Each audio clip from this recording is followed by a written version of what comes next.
अस्सलाम वालेकुम everyone. Our today's topic is how to earn money from home. घर से पैसे किस तरह कमाया जाए। मेरे पास इससे रिलेटेड बहुत सारी ख़वातीन के मैसेज आते रहे हैं कि हम घर बैठे कैसे कमा सकते हैं। कुछ हाउसवाइफ्स हैं, कुछ उनमें से जॉब करने वाली लेडीज़ इस तरह की हैं जो जॉब भी कर रही हैं और वो चाह रही हैं कि वो साइड बाय साइड अपनी अर्निंग जो है वो कर सकें। डिग्रीज़ कंप्लीट हो गई हैं और आगे आपको प्लेटफॉर्म्स कोई नहीं नज़र आते या आपको कोई जॉब अपनी रिक्वायरमेंट के अकॉर्डिंग नहीं नज़र आती या आना जाना मुश्किल है, तो आप घर बैठे किस तरह से पैसे कमा सकते हैं। और वैसे भी आजकल के महंगाई के दौर के अंदर इस तरह की कोई ना कोई सोर्स ऑफ इनकम होनी चाहिए जिससे आपकी जो एक्स्ट्रा एक्सपेंसेस हैं वो निकल सकें। कुछ पैसे की सर्कुलेशन इस तरह से मैनेज हो जाए कि फैमिली के ऊपर या जो बाकी बर्डन हुआ है चीज़ों का वो थोड़ा सा डिवाइड हो सके, कम हो सके। अब इसमें काफ़ी चीज़ें अंडरस्टैंड करने वाली हैं। आपके पास जब कोई स्किल है तो आपने उसे किस तरह से यूटिलाइज़ करना है, या अगर आपके पास कोई स्किल नहीं है तो आप कैसे कोई स्किल सीख के इजी वे में उसे यूज़ कर सकते हैं पैसे कमाने के लिए घर बैठे। अब उसमें हम स्टेप बाय स्टेप अपनी वीडियोस के थ्रू ये चीज़ लर्न करेंगे कि हमारे पास कौन कौन से ऐसे सेगमेंट्स हैं। अब स्किल्स में अगर हम बात करें, स्किल्स के अंदर क्रिएटिव स्किल्स में हमारे पास ग्राफिक डिज़ाइनिंग भी आ जाती है, फैशन टेक्सटाइल डिज़ाइनिंग आ जाती है, क्राफ्ट्स मेकिंग आ जाती है, फोटोग्राफी आ जाती है। इस तरह की काफ़ी स्किल्स हैं जिनसे as a freelancer content writing वगैरह बहुत सारी चीज़ें हैं जिससे आप अर्न कर सकते हो। अब अगर हम लोग बात करते हैं टेक्सटाइल डिपार्टमेंट से रिलेटेड या हम क्राफ्ट्स रिलेटेड बात करते हैं, क्योंकि काफ़ी घर में लेडीज़ इस तरह से होती हैं जिनका हाथ बैठा होता है एम्ब्रॉयडरीज़ के ऊपर, आपका फैब्रिक पेंटिंग्स के ऊपर, पैच वर्क के ऊपर, एप्लिक के ऊपर। इस तरह की टेक्निक्स आती हैं ऑलरेडी घर में, आपके मदर्स को आती होंगी, आपकी ग्रैंड मदर्स को आती होंगी। तो ये छोटी छोटी चीज़ें जो आप उनसे भी सीख सकते हो। इवन ऑलरेडी यूट्यूब के ऊपर इतनी सारी वीडियोस अवेलेबल हैं इन टेक्निक्स से रिलेटेड, इवन हमारे भी पेज के ऊपर, जिससे आप ये टेक्निक्स ईज़िली लर्न करके इनसे अपने वेज ऑफ इनकम जनरेट कर सकते हैं। अगर हम लोग बात करें टेक्सटाइल डिज़ाइनिंग में, तो हमारा एक बहुत ही इजी सेगमेंट है फैब्रिक पेंटिंग या सिल्क पेंटिंग। सिल्क पेंटिंग की आजकल वैसे भी बहुत ज़्यादा डिमांड है। Silk painted scarves, stoles, shawls, saris, इस तरह से काफ़ी चीज़ें हैं जो आजकल मार्केट में काफ़ी अच्छे रेट्स के ऊपर सेल आउट हो रही हैं। अब उसमें डिपेंड क्या कर रहा है, एक तो आपके कम्युनिकेशन स्किल्स कि आपने क्लाइंट डील किस तरह से करना है, सेकंड आपके कलर एस्थेटिक्स, आपकी ड्राइंग, और आप उसके अंदर क्या अपने तरफ से मज़ीद क्रिएटिविटी ला के क्लाइंट को रिप्रेजेंट कर सक रहे हो। ठीक है, अब इसमें छोटी सी एग्जांपल लेते हैं। फॉर एग्जांपल, आपने किसी क्लाइंट के लिए कोई स्टॉलर बनाना है या दुपट्टे का ऑर्डर आपके पास आया है और क्लाइंट आपको एक ड्रेस ला के दे देती है कि ये मेरा ड्रेस है, इसके साथ मुझे सिल्क में या ऑर्गेन्जा के अंदर आप एक दुपट्टा प्रिंट करके उसे कलर करके मुझे सिल्क पेंटिंग टेक्निक के साथ प्रोवाइड करें।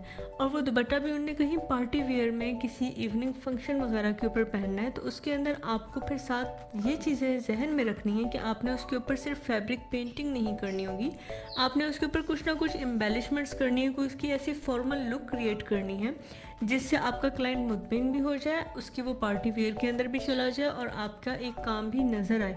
क्योंकि कहते हैं ना, काम खुद बोलता है। तो काम कैसे बोलता है? जब काम के अंदर इतनी जान होगी, इतनी क्रिएटिविटी होगी कि हर बंदा उसकी देख के तारीफ़ करेगा, तो उस चीज़ को हम मुहावरतन कहते हैं कि काम खुद बोलेगा आपका। अब वो चीज़ हमने कैसे डेवलप करनी है, उस चीज़ के अंदर जो सबसे पहला फेयर आता है कि ड्राइंग अच्छी नहीं है। तो इस चीज़ का भी हमने बिल्कुल अपने जहन से इस चीज़ की टेंशन निकाल देनी है। ड्राइंग अच्छी नहीं है तो कोई बात नहीं, आजकल प्रिंटिंग का दौर है। आप इंटरनेट बेस्ड डिज़ाइंस जो हैं, आप टेक्सटाइल पैटर्न्स या टेक्सटाइल स्केचेस, टेक्सटाइल मोटिव्स, इस तरह से डिफरेंट वर्ड्स लिख के सर्च करेंगी गूगल के ऊपर, या एक साइट है पिंटरेस्ट, PINTEREST, उसके ऊपर आप जब रिसर्च करेंगी आपको बेतहाशा डिज़ाइंस मिल जाएंगे। उसके अंदर से आपने ये करना है कि अपने राइट साइज़ के अकॉर्डिंग डिज़ाइन क्रॉप करके A4 या A3 साइज़ के अंदर जो आपको साइजेस रिक्वायर्ड हैं, छोटे बड़े, वो आप प्रिंटिंग शॉप वाले के पास बैठ के उसे बोलेंगी कि मुझे इतने इतने साइज़ के अंदर ये प्रिंट निकाल के दे दें। या अगर आपकी एक्सपर्टीज़ है फ़ोटोशॉप के अंदर, तो आप पहले ही फ़ोटोशॉप के अंदर अपना डिज़ाइन जो है वो सेट कर लेंगे कि आपको कौन सा फ्लावर है, फॉर एग्जांपल वो बड़े साइज़ में चाहिए या छोटे साइज़ में चाहिए।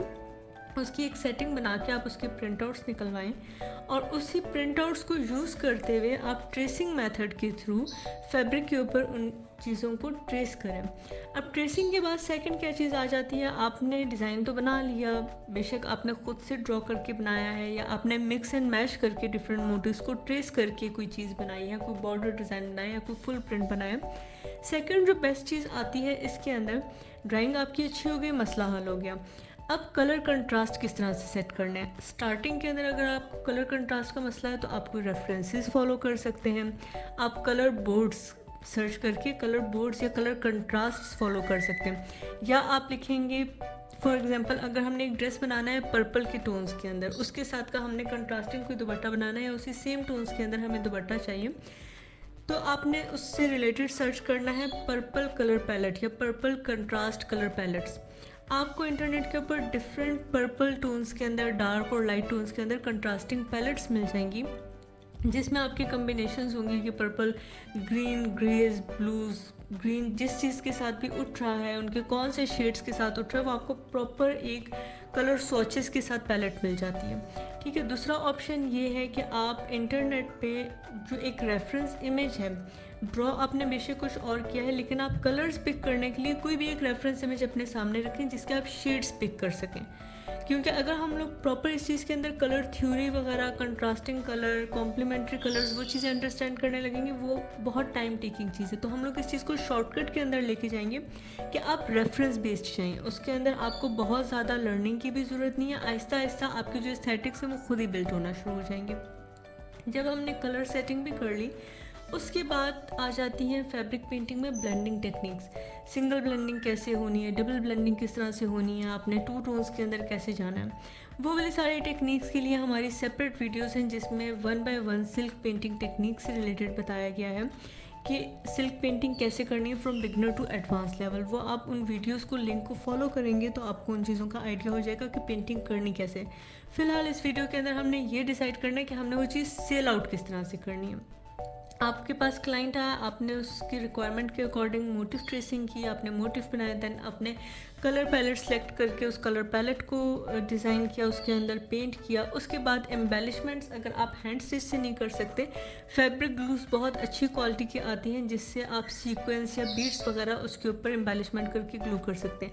अब इसमें जहन में ये चीज़ रखनी है कि आपके क्लाइंट का बजट क्या है। अगर आपका क्लाइंट लो बजट है तो उसे ग्लूड आइटम के ऊपर कोई इशू नहीं होगा। फॉर एग्जांपल, एक ऑर्गेन्जा दुपट्टा भी जो कम से कम प्राइस के अंदर भी, स्टार्टिंग प्राइस में भी आप 5 to 8,000 का ईजिली सेल आउट कर सकते हैं अगर आपकी ड्राइंग अच्छी है। अगर आपको अपने ऊपर कॉन्फिडेंस नहीं है या आपको लग रहा है कि अभी बहुत इमेच्योर लेवल है ड्राइंग का, तो बेशक काम स्टार्ट करने के लिए आप फैब्रिक कॉस्ट निकालें, आपको फैब्रिक कितना का पड़ रहा है, आपकी मटेरियल कॉस्ट क्या है, आप मिनिमम के साथ जो भी आपको कॉस्ट पड़ी है, आप सिर्फ अपनी कॉस्ट प्राइस के ऊपर कुछ थोड़ा बहुत अपनी मेहनत का रख के वो आप चार्ज कर सकते हैं। क्योंकि स्टार्टिंग के अंदर कभी भी ज़्यादा रेट रखेंगे तो क्लाइंट आपके पास इतना जल्दी नहीं बनेंगे। आप कम रेट्स रखेंगे, आपके पास क्लाइंट रिपीट में भी आएगा और क्लाइंट आपका खुद रिकमेंड भी करेगा आगे लोगों को। तो हमने उस चीज़ को जहन में रखना है कि हमने स्टार्ट में ही चार्जेस बहुत ज़्यादा नहीं रखने। अगर तो कोई इस तरह का क्लाइंट है जो आपको हाई एंड चार्ज कर रहा है, या जिस टाइम के ऊपर जाके आपका काम इतना चलने लग गया है कि आपके पास अब अच्छे क्लाइंट्स आने लग गए हैं और आपका नाम भी एक बन गया है, तो उस टाइम के ऊपर आप अपने साथ वर्कर्स भी रख सकते हैं। आप जो उसके ऊपर एम्बेलिशमेंट्स करवानी है वो आउटसोर्स भी करवा सकते हैं अड्डा वर्कर्स वगैरह से। वो फिर डिफरेंट प्लेटफॉर्म्स आपके लिए खुद ही ओपन हो जाएंगे। लेकिन स्टार्टिंग के अंदर बिल्कुल बेसिक इजी बेबी स्टेप्स लेके हमने चलना है, तो इस चीज़ को जहन में रखना है। सेकंड, जो कुछ प्राइसेस मैं आप लोगों के साथ डिस्कस करना चाहूँ कि सिल्क पेंटिंग का मैं क्यों रिकमेंड कर रही हूँ कि इसमें स्टार्टिंग प्राइसेस क्या हैं। जो मैंने आपको अभी बताया, सिर्फ एक दुपट्टे के लिए आप 5 से 8 हज़ार स्टार्टिंग प्राइस रख सकते हो, और जैसे ही आपके चार्जेस या उसके ऊपर एम्बेलिशमेंट्स बढ़ रही हैं और हैंडवर्क उसके अंदर बढ़ रहा है, डिटेलिंग्स बढ़ रही हैं, तो वही आपके दुपट्टे 20-25,000 तक भी ईजिली सेल आउट हो सकते हैं। इसी तरह से साड़ीज़ 40,000, 60,000, 80,000, जितना उसके ऊपर काम है, जितना उसके ऊपर प्रिंट है, जितनी डिटेलिंग है, उस हिसाब से वो ऐड होता जाएगा।